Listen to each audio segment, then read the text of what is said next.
You should join us. It'll be a laugh. Oh, mate, I'd love to, but unfortunately I'm pretty snowed under with work at the moment. Well, you know what they say. All work and no play makes you a stay-low Joe. Oh, no.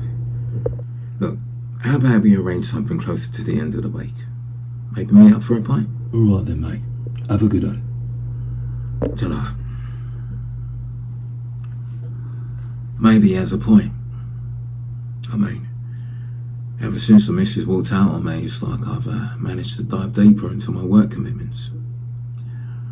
I'm still trying to get used to the fact that I haven't actually got anyone to spend my money on anymore.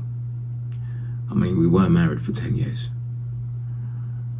I think I remember someone saying that the only real guarantees in life are tax and death.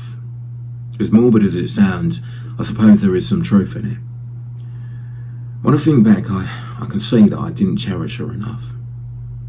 I mean, she was a stunner. And the words, mate, you were punching, seemed like lyrics to a broken record most of the times during my relationship. And even though I generally thought that I could win her heart through material things and taking her trips overseas every once in a while, which is why I worked so hard to enable me to do this. But I was misunderstood. You see, all the gifts and all that don't really add up to the quality time that a couple should spend. I suppose, women want to feel secure in their relationships. They want to feel wanted. They want to feel that they're getting the attention that they desire. And mine wasn't. Well, from me anyway. But coming in from 12-hour shifts, after that you don't really feel like whining and dining, do you? One evening I come in. Babe, I found this advertisement online earlier, she goes. I said, oh yeah? Anything interesting? So she grabbed her phone and got up the ad she was on about and showed me.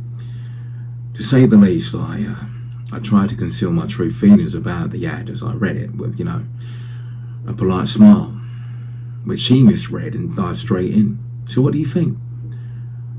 She only wants to take up pole dancing classes, don't she? So I pondered whilst pouring myself a glass of wine from the bottle that was already open on the table, as I tried to come round to the idea. You don't think it's a good idea, do you? She goes. And I looked at her, and I'm thinking, how can I deny such a pretty thing? So I reached for my wallet and give her the bank card. Why don't you sign yourself up, love? I said. Are you sure? She goes. I said, of course. Tell you what, why don't you sign up for the year's membership? There's enough money in the account to cover that. To say the least, she was over the moon.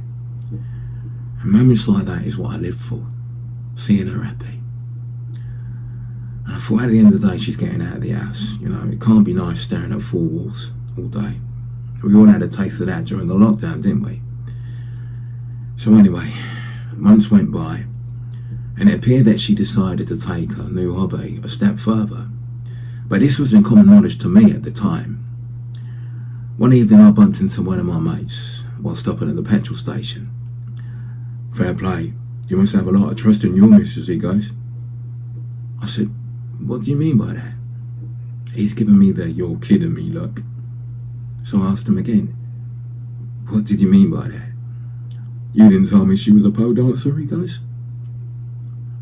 For some reason I started to see the innocence in his query. I'm thinking maybe he passed the venue where she has her classes, looked in the window and saw her on the off chance. You should have saw her last night. She must have made a killing from the tip she received. And then the penny dropped. You mean she was working? Of course, he goes. Me and Frank went to a mate's stag do last night. We decided to stop off at that No Gentleman's Club on Westgate Street. Now how's that for a kick in the teeth? She didn't even have the decency to tell me. I didn't want to believe it at first, so for a week I didn't say anything. But noticeably, she seemed to have more of a spring in her step. And like I've said, it made my world to see her happy.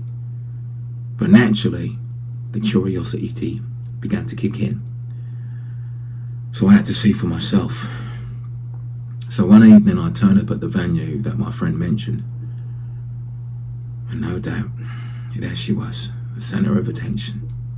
Guys in a frenzy, literally throwing money at her, revealing that gorgeous body that was meant to be for my eyes only. I was crushed. I couldn't get out of that place quick enough. Then I arrived home and I found a note in an envelope, enclosed with a wedding ring. And the note said, "I'm so sorry you had to find out this way. But finally I think I've found myself. And I feel that it's only right to embrace this fresh start fully. So I'm filing for a divorce." Note to self: money can't buy love.